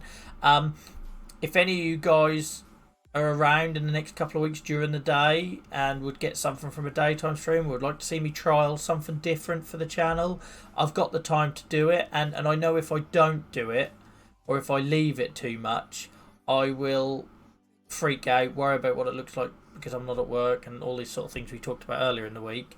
And I'll just close off like I didn't want. You got my wife to thank for me turning up on time tonight, because it happens all the while. I have like a little confidence crash and I try to find excuses and reasons not to be online, because that is the nature of chronic illness and the subsequent, low mood, depression, anxiety that goes with it. You doubt yourself and you feel like you're being a burden, and the guilt stuff we talked about earlier. So if anyone wants me to try something, head over on the Discord server and get involved there under the channel suggestion channel, because now's the time, essentially. I'm never going to get that many opportunities to push this channel and see how far we can go with it. So and the same as if anyone's got any ideas for things we can do for promotion, reaching more people. Now I've got a little bit more time, that would be good. So if I'm being really honest, and I might get in trouble for saying this, is like, at the minute there are certain aspects of my life that are not compatible with my condition, and I need to find better ways of living with that, where stress isn't such a trigger and everything else. So if I'm ever going to do anything with this whole advocacy thing, I'm very fortunate and I'm eternally grateful I get to do these talks and write these articles and stream and talk to you guys and everything. But obviously the dream is one day that would just be my sole focus, and it's probably going to be a lot healthier for me as well. If I'm ever going to get a chance to explore that and see if that could work, it's kind of now, I guess, whilst I've basically been told by doctors, remove all stressors and put your feet up before your condition goes really out the window. But you guys know me by now, the regulars. I'm very much going to need you kicking me up the arse at the same time, and knowing when to put an arm around and all this sort of thing. So if anyone's got any ideas, however, next couple of weeks I can fill my time, try new things, try and take my advocacy to the next level. Sorry, I didn't mean to bang my desk. That's nervous and energy. Then please suggest it in Discord. I prefer it was in Discord because that's a bit more of a private space than on stream. But yeah, that's the plan for this year, essentially, to try and find a much better work-life balance, I suppose. And clearly this is my passion. Let's be honest. Who spends this many hours on social media, writing articles, on Twitch, recording podcasts, travelling across the world soon to talk to a room of people about our conditions? If that doesn't tell you that that's what I should be, if that doesn't tell me that's what I should be doing, then I don't know what else would, because I thought I was committed when I'd done 2 Tuesday and Thursday nights rugby training and played on a Sunday. What I do with my advocacy is a commitment like nothing I've ever done before, and I'm still seeing things I want to volunteer for and apply for. I saw one today, a role, a patient advocate was needed for psoriasis, but I realised I can't fit it in the day. I've got a day job, So there's so many things I feel like I could do, but obviously not the best time to be considering making financial changes to your life with the cost of living and everyone's bills going up. But if anyone's got any ideas, then, or you'd like to see me do more in other areas or with other topics, etc., then yeah, now's the time to tell me. So head over there on Discord. If you missed the link earlier, it's there. And even if times are hard, so I wouldn't ever ask anyone to support us financially. But if you've been listening away to this conversation and you like what we're doing here or support what we're trying to achieve, whether you have a chronic illness or not, just hit the follow button. It's completely free, but it means that you then get notifications when I'm online, and it also, like I say, tells Twitch that what we're doing here is valuable. Because Twitch is very much focused on people streaming computer games or sitting in hot tubs or whatever else other crazy shit sells in 2022. They haven't got much time for people trying to make a difference and create communities for sort of marginalised topics. So just hitting that follow button makes a big difference. But if you've got any ideas, then yeah, I'm all ears, guys. I think my voice has held up really well. When I first started doing these Just Chatting streams, I'd be about an hour in and I'd be croaky and nasally. I think it's getting better. It's getting stronger. Did I miss anything on chat? Oh, posture check. Thank you, Amy. Yeah, I'm already slouched.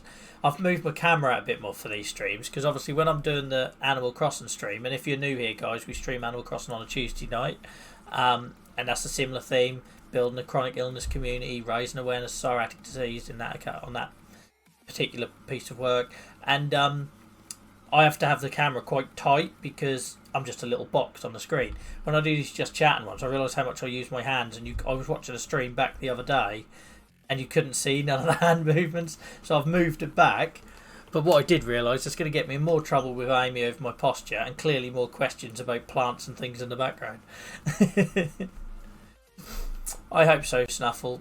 I generally think the thing is, I had this idea back November, December last year, but I didn't believe in myself. I think the big difference is now, I still believe it's needed, but finding you guys or you guys finding me and the conversations we're having every week and realising we're just scratching the surface of what we could do here. Let's be honest. We had a taste of having guests on, which has been great, but we could do so much more. And I'm also a little bit nervous that others could see what we're doing and pump a load of money into it and do it bigger and better. So I'm not disclosing my full ideas for the channel. But yeah, we've already seen that clearly there's a need there. So I think you guys have been good for sort of reassuring me on that. But now I think we're now to the point where you guys tell me what we could do.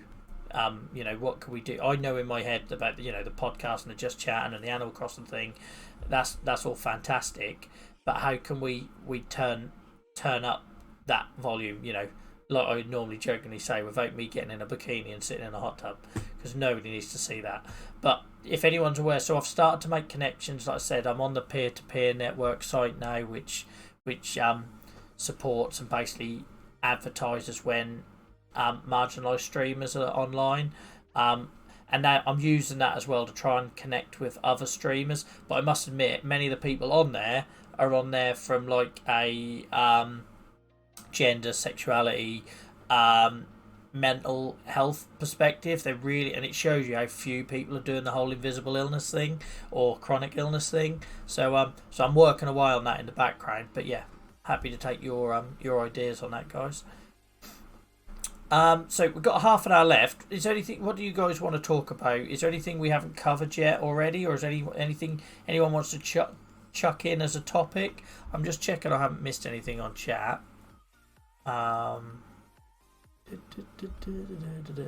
Just seen Renoa's comment. Hi, Renoa. Have I said hello to you, Renoa, today? I think I have, haven't I? I saw your corn comment. I don't know if I actually properly said hello, but thank you for coming back. Really appreciate it. I was probably in full flow when you dropped into chat and lost my manners. It wouldn't have been intentional. Just I get passionate about these things. So I'm dreading the Psoriasis Association's talk next month because it's 20 minutes. And after doing Twitch, I've realised how quickly I can fill 20 minutes if I'm not watching a clock. So I've really got to work on my time management skills. What I'm hoping is, though, guys, that's all well and good what we've been doing the last couple of years from behind the screen. And I've been fortunate enough to present things like that Islington Council awareness event and stuff like that. But there were some amazingly influential people in the audience. But on Zoom, you can't reach them. You can maybe send them a cheeky email afterwards saying, "Would you like to do more work together?" or whatever. So I had a really nice email from the head of Islington Council thanking me for hosting their talk and everything. But it isn't the same as being in the room with them and saying or pitching some ideas or collaboration ideas or projects and this sort of thing. So I'm really hoping going to some of these events in the next year face to face not only brings better opportunities for the stream in terms of guests and stuff like that, but hopefully gets me a greater reach influence as well in those circles, because there is still a lot of brick walls. There are still a lot of events and conferences where if you're an advocate you just ain't getting invited, unless you're asked to talk as the token patient, which unfortunately does still happen quite a lot. You ain't getting in, and therefore you then ain't getting access to those key decision makers, whether that be NHS, political, charities and organisations. It's impossible to do via Zoom. So it's one of the reasons why I'm forcing myself to get over my fears, and clearly I'm fine at talking and I used to be alright at presenting. I think it's purely the last 2 years of COVID and shielding and high risk and everything else that's just made me very much I lost my confidence face to face. But I'm hoping by getting back out into places can hopefully open some of them doors, and I can at least lend a few ears and convince people. The pharmaceutical companies, by the way, are really getting switched on to the value of the patient. I still think we've got lots of work to do with decision makers, whether that be politicians, local government, that sort of thing. But I think I'm only going to win them over if I get face-to-face access. So hopefully that over the next year that helps. 20 minutes is quick, yeah, it is. You don't realize it seems daunting as hell at first, but you don't realise it. The way I'm seeing it, Amy, to try and reassure myself, I go into most podcast interviews now, which have to be 45 minutes, without any questions written down. Just make it up on the spot. Don't tell my guests that. It doesn't mean I don't care. I just think it comes across better when I try to put myself in the position of what would the person on the street ask, sort of thing. That's how long my presentation assignment needs to be, because practically, yeah. So basically, my theory is if I can fill 45 minutes with ease, then I should be able to do it. It's not unorganised. I prefer the word organic. That's how I'm spinning it. So obviously, with Dr. Ashley, there were some things I had to prepare because of the subject. It was sort of more out of our comfort zone in terms of what we'd normally cover. But when it comes to arthritis, if anything, the plan and stuff I do is more how do I not ask the same questions every single time, So I try to find a spin for it. So even if the topic is a loose topic of parenting or pain, or because if not, every podcast episode would be exactly the same, which is what's so exciting and I think informative about getting Ashley in, because it was outside of what we normally cover. And I want to do that again as well. So guys, again, channel suggestions channel on the Discord server. Guests, if you guys know someone who would be willing or would be a good person for me to reach out to, because I could literally do a podcast every day of the week for a year for people sharing their arthritis, chronic illness experiences, and that's valid, and we need to keep providing a platform for those people. But that's also what Versus Arthritis does every day on social media and other charities. The ones I want to reach are people like your Dr. Ashley's, who can share a different perspective, and we can link it back in to chronic illness, because I think that's what makes people sit up and listen. There's only so many times we can present a story of pain or rashes or mobility issues and expect attitudes to change. I think sometimes you have to get a bit more creative. So if you know of somebody that would be willing to come on, or come onto the Chronic Pain Club on a Sunday night and have a conversation, then yeah, let me know in the channel suggestion.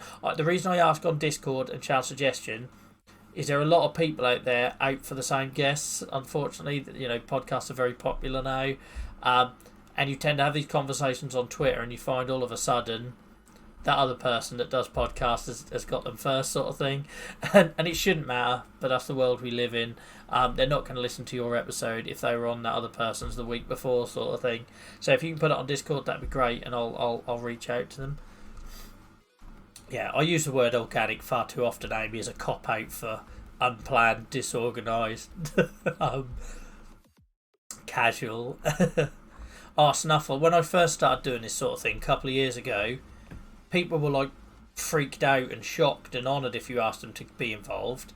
Now it's just become this like bear pit, unfortunately, and there's a lot of not such good quality ones out there. There's some that I completely aspire to be like and could never be as professional because I don't have enough hours in the day. You know, if people just focus purely on a podcast and don't do streaming and writing and all the other stuff I'm involved in, then obviously you can make a better product.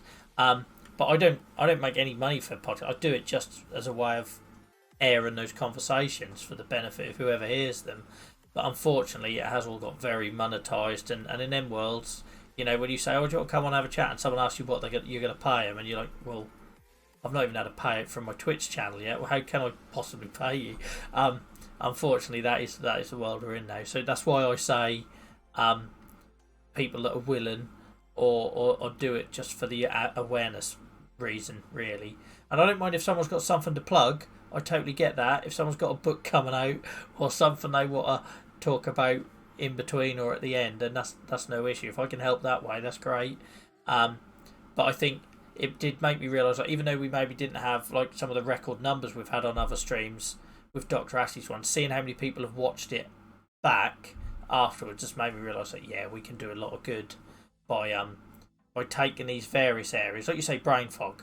You know, taking someone who deals on that side of things, might have nothing to do with arthritis, psoriatic arthritis or whatever, but bringing that into the conversation because it just helps make up those pieces of the puzzle, doesn't it? To try and educate people who might watch it and understand it a little bit easier afterwards. But yeah, Dr. Ashley's lovely. I'll be getting the audio out for the podcast version of that this week. I say this week is Sunday, you know what I mean, this coming week. Maybe even tomorrow, see how it goes. But that's basically what I'm trying to do here, is have the conversation once and reuse it, because it just wasn't sustainable when I was trying to do YouTube a couple of years ago, YouTube video podcast. There just weren't enough time in the day, and I'm not skilled enough to do it all myself. So by having it on the channel, not only do we provide content for you guys, but it can be a podcast episode, it can be a YouTube video, etc. Yeah, I don't know stuff. It feels like an area we definitely should cover, especially because you and I are obviously clearly quite passionate about how that's sometimes perceived.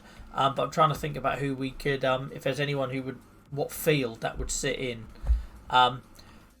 Yeah, I'll look into it. I know it's something that tends to sit alongside a lot with people with, fibromyalgia or ME. I know it's not called ME now. It's 3 letters now instead of ME. There's a C in there. I've gone blank. Brain fog. There we go. Blame that. But you know, maybe we get somebody who's living with that chronic illness, and talk through that. If somebody could put in the chat what we call ME now, because that's going to annoy me. I'm one of them people when I can't think of what I know the answer to, it just eats away at me, and the rest of the stream will be awful. So it'll be for your benefit. I'm thinking of something like C. FS or something like 3 letters, and I can't remember what it is. Trusty Google again. I only know because a doctor told me I had it once, but I just never pursued it. Going back to what me and CFS. Oh, okay, I was right. I don't know why I was worried I was going to say that, and it was like a gas or something. But yeah, the only reason I say that, just like me and Amy were talking about earlier on in the stream, I had a doctor that was like, if you pushed it for answers, they're going to tell you that's what you got. And I just didn't, and now I regret it because I probably should have done while there was some momentum there. But there we go. Such is life. And this is what people don't realise with chronic illness. There's so many fronts to the battle. It's not just pain and stiffness in my case. Your mobility, it's work attendance, it's stress and triggers and mental health impact, depression, anxiety, low mood, lack of sleep, trying to operate on 3 hours sleep a night when you've got a toddler at the minute that wants to get up at 5:30 every day and jump on your bed.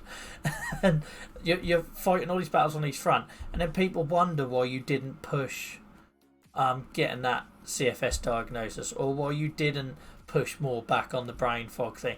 They don't understand it. So yeah, thank you for that first time chat. Let's get rid of that. Let me just ban them. Look at that. Who needs a moderator when you can do it yourself? But yeah, we won't give them any attention. I'll look that up, Renoa. I missed that one. I'll look that one up. Yeah, I haven't seen that one. And also, I find I watch way too many documentaries. It tends to be more science and music. Like I think I said on the stream recently, I had a couple of weeks where I literally must have absorbed about 10 nuclear physics atom based documentaries for no reason whatsoever, other than it piqued my interest one day. But the medical ones I struggle with because I have to be in a certain place. I don't know if that's just me. So that sounds ridiculous because I spend all of my free time advocating and talking about health, but it's almost like a therapy for me, and also as a mission and trying to make a change and everything else. But what I do find is when I watch medical based documentaries, I do have to be in a certain place, and I'm like well aware of my triggers now. It needs to be something that's not going to make me overthink. So I can't watch it at the end of the day because I'll be up all night. Can't watch it when I'm low. Don't want to watch it when I'm in a really good mood because I don't want to remind myself. It's just like finding this like little perfect channel where I can do it. Yeah, definitely mental health related as well, Amy, definitely. I'll look that up then. Cheers, Renoa. But weirdly, that doesn't apply with advocacy. I've had a couple of streams where I've said to my wife, I don't know if I'm in a good place right now. I don't know if I want to go deep into some of this area. But you'll find ways like you can spin it in a different way so it maybe doesn't hit too many nerves. And like I say, for me, it's a form of therapy because having you guys to talk to is massive. Is more valuable than any drug. It just is. And that's the only reason why I tolerate blocking people all day on all these various platforms when they're trying to sell us miracle cures and everything, because if it didn't do good you'd soon quit. But yeah, the documentary, especially when you're on your own or whatever, many a late night when I've done a mental health Instagram post has been off the back of watching a documentary. The worst one I saw, and I hadn't even no interest, like literally, as you can tell, fashion is not my thing, just wear band black t-shirts all day. I watched a documentary about a British fashion designer on Netflix. You guys, sorry if I'm being really offensive by not knowing the person, but it's just not an area I have any experience or interest in. But I just wanted to watch a documentary. I was feeling a bit low, and the thing is, 10 minutes in, I literally could tell it was going to end in this guy taking his own life, and I still went with it, and I totally absorbed myself in it, and then spent the entire night up miserable crying. But it was quite cathartic. I felt better the next day, if that makes sense. But it was really dangerous and stupid for me to watch it. But that had nothing to do with health. It was just literally, I want to watch a random documentary, done the whole Netflix, suggest something, and went down this rabbit hole of this British fashion designer who was clearly a troubled genius. And I can relate to Peter, not the genius part, obviously, but troubled artists and that I've just always had a bit of a weird fascination with, affinity. I don't know why. I think maybe because I grew up with so many influences, like your Kurt Cobains, and all my idols seem to sort of burn out pretty quickly in front of my eyes, and yeah, I don't know. There is a therapeutic element to it, but you have to be careful with it, and I wouldn't recommend watching it at 2:00 in the morning on your own, like I did. Yeah, my wife has spent many hours crying over Grey's Anatomy, Amy. I stopped watching it after about the 4th series, but she still watches it all. And yeah, you do definitely need to get it out. You need to find an outlet, but you need to find an outlet that's safe for you. So 9 times out of 10, writing will be absolutely fine. I'll either write an article, write poetry, pick up my guitar, write a song, and that works. Especially for the ones where you need to get it out to someone, because what I find is if I just do it and for some people, they can write, put it on a piece of paper, put it in a drawer, and that's them done. I think because I come from a background of playing music and everything, I have to have somebody else hear it or read it or see it, and then for me that's the right. That's gone. I can forget about it. It's done, and I don't even care if they like it or not. It just needs to go, and then I feel like I've shared it and I've moved on. And that's probably why I do so much of the whole.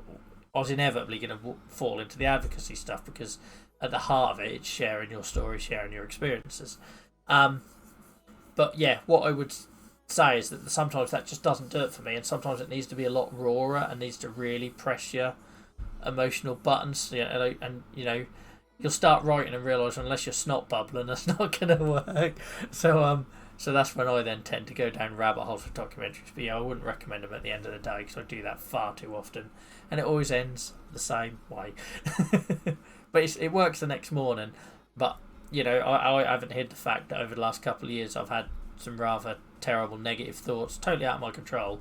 I love it who people think that saying things like pull yourself together or you've got a beautiful family, what do you think like that for? Like it's something within your control. If it's within your control, they're not pure negative thoughts. They're they are completely out control. And yeah, I literally there is a special place in hell for people that guilt trip you with how wonderful your family is when you tell them or when you open up to say that you're having suicidal thoughts. But yeah, you got to find a safe way of processing that and knowing when it's a release and when it's just outright dangerous, unfortunately.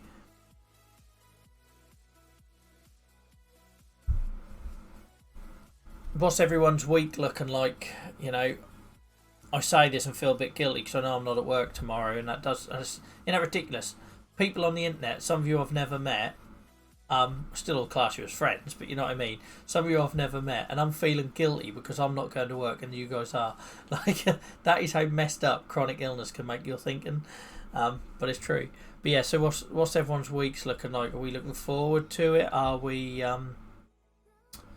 Is your condition impact what you're looking forward to?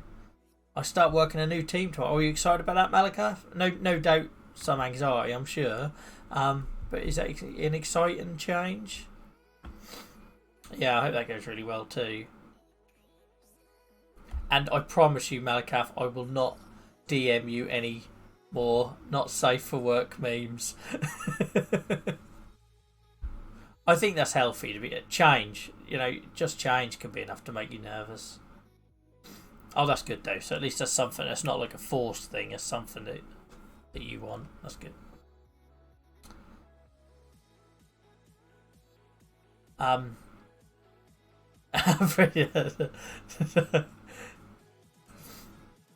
yeah. I think that's the trouble. Sometimes you sit at home when you're signed off or whatever, and you want to find. You reach out to people and you don't realise that you might actually be sending them stuff that's inappropriate. Just for the record, anyone who doesn't know, it wasn't like really bad or offensive. It was just an Elden Ring meme, and I didn't consider that Malikath might be at work when I sent it. I realised that did sound really dodgy otherwise out of context. I'm also likely to be unwell tomorrow. Sorry to hear that, Snuffle. And also, just to say, mate, I know that feeling, that Sunday night feeling. It's the worst. There is no explaining it. But that whole... Because it eats into your weekend. It ruins your weekend. You're already worrying about the decision you've got to make on Monday. And, no, I realised that, Malikath, by the way. I was making it sound worse. I'm quite aware that I have that bad trait. I record the first album I ever recorded. We listened to all the in-between bits back and realised that nearly everything I said in general conversation was either accidentally a sexual innuendo or sounded like I'd done something terrible when I really hadn't. And I think it was probably just the negative way I talked about myself. But until you hear yourself back, you don't realise that you do it. And I still haven't fixed it, obviously, all these years on.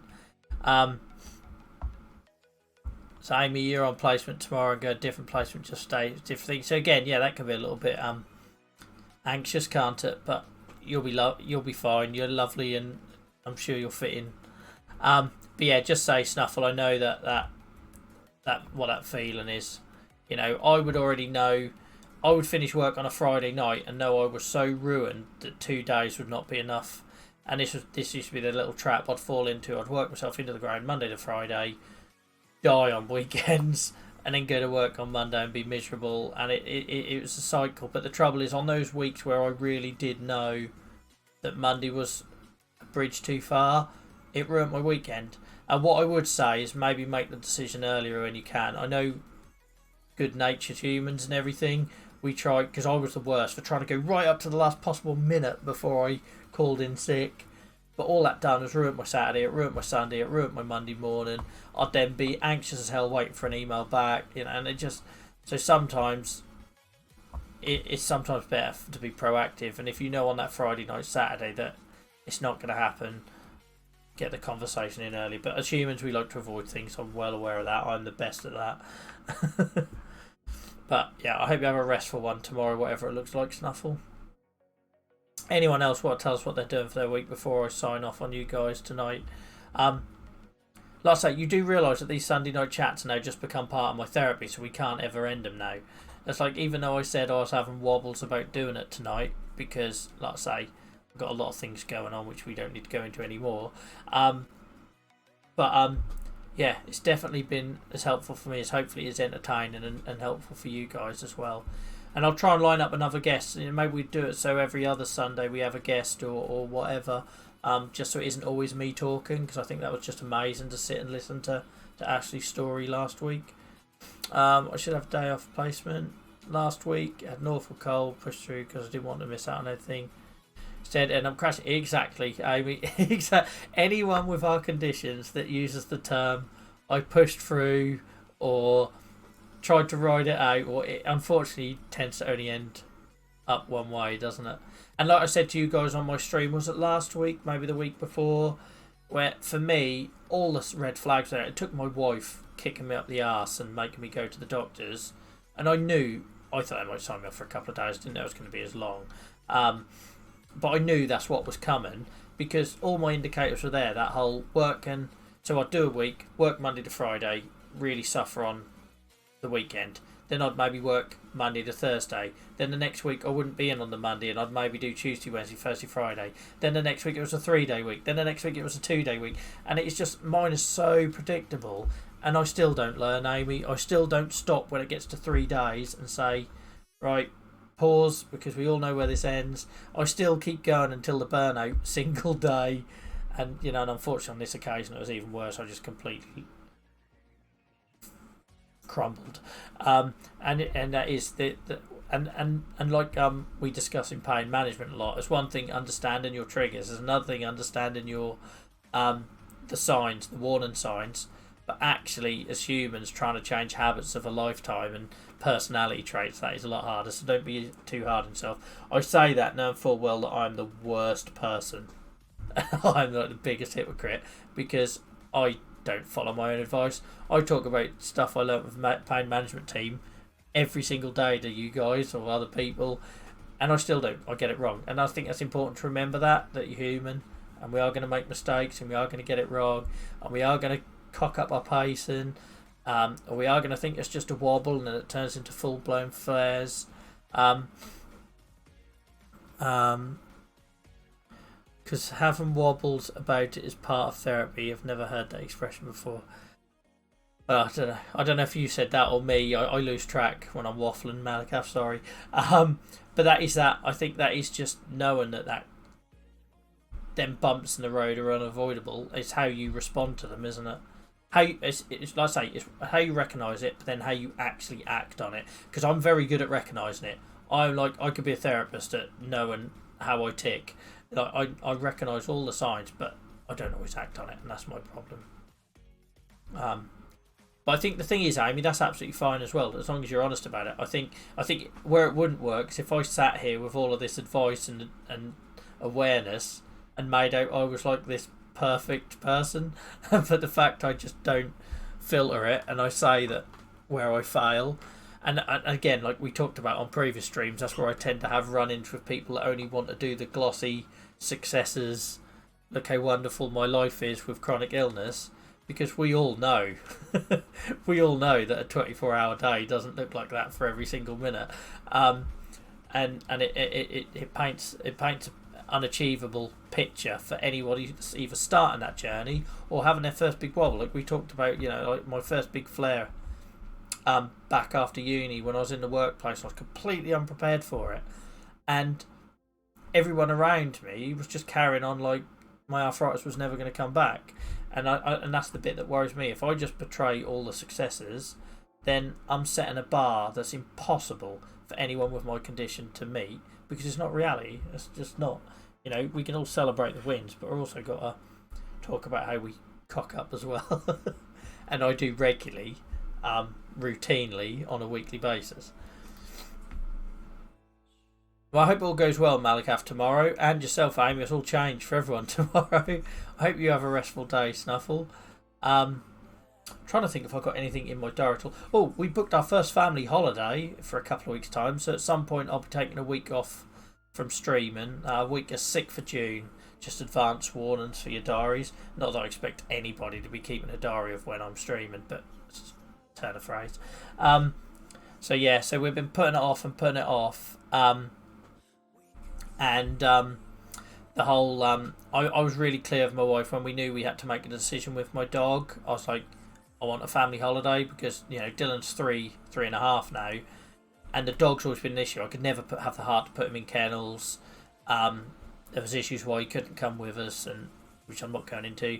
But when we finally realised we reached the point that, you know, to stop him suffering, we had to do something. I was like really clear, but we're going on a family holiday because I need to see some positive from this situation. So we did finally, only local, just at the coast, just up from Yarmouth. But Dylan loves it. He's at that age where he wants the simple things. You know, he wants to play on the beach within walking distance. He wants to dance until he's sweating through his t-shirt in the kids' club, and he wants to go on playgrounds and swimming pools. So that's what we're doing. So yeah, when would that be? 6th of June, second week of June. We're doing that, and then it worked quite nicely, which is why I'll be away. We're only going for a few days, but and then, like I say, that weekend is downloading. He's then going to my parents for a couple of nights. So it works quite well. It should be a nice, fun switch off week, which will be good. And although I've said earlier on the stream that I'm really keen to do on the go streams for my own recovery and confidence, I don't think a family holiday is the appropriate one to do it on, so I will be pretty much offline. But do expect to see a few Facebook spams of Dylan with massive smiles on his face. Let's hope the weather's decent anyway. But I'll be back after that, and I have a few plans for the channel after that as well. So more soon on that one. Right, guys, I think we'll wrap that up. I think that's been really useful. As always, guys, thank you for your contribution, because I had a couple of points I want to talk about, but as always, as the points that you raised that has made this really interesting. Thank you for the documentary tip, Renoa. I will be looking that up. But yeah, that's that. But that was my first experience with chronic fatigue, and that's what I've been told it is. But I never chased it, and I will do one day when I've got the energy to again fight on another front. But so yeah, I will be back on Tuesday, all being well, guys, for more Animal Crossing. I would, like I said, would love to get another stream in during the week, just while I got the time. So please head over onto Discord in the channel suggestion channel. I need to probably rename that. Let me know if you've got any ideas for streams you want me to do. Yes, Malikath, we know about Elden Ring. Noted. But anything else, guys, that would be great. And I will see you for more awesome conversation. And just to say what a pleasure it is to hang out with you guys every week. I really genuinely mean that. Thank you for the cheering of bits, Amy. Well done on popping that Twitch achievement. Thank you for the resub, Snuffle. Thank you for Techie Mr. B, the new follower, and anyone else that got involved tonight. Really appreciate it. I hope your rest of your Sunday evening is a restful one. I hope your Monday isn't too stressful, and I look forward to catching up with you soon on either Discord or back here on Tuesday night. Have a good one, guys. See you later. Bye bye.